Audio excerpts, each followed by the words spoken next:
নমস্তুতে মধুকৈটভবিধ্বংসী বিধাত্রী বরদে নমঃ।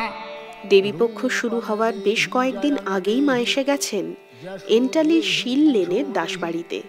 সেই কৃষ্ণা নবমীতেই মায়ের বোধন হয়ে গেছে এখানকার দুর্গাবাড়ির মহাপুজোয়। গত 8 বছর ধরে এমনটাই চলছে। পুরাণের বৃহৎ নন্দিকেশ্বর মতে এ বাড়িতে দেবী পূজিত হন কৃষ্ণা নবমী থেকে শুক্লপক্ষের নবমী পর্যন্ত, সাধারণত 15 দিন।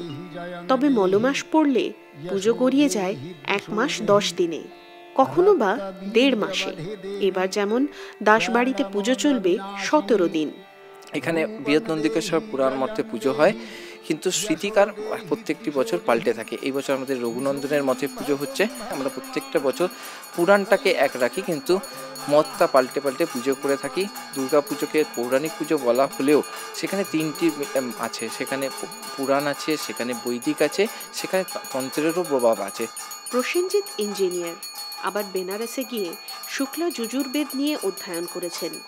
শিখেছেন দুর্গা পুজো করার রীতিনীতি। দিদি মৌমিতা পেশায় চিকিৎসক, তবু তাঁর প্রিয় বিষয় বেদ পুরাণ।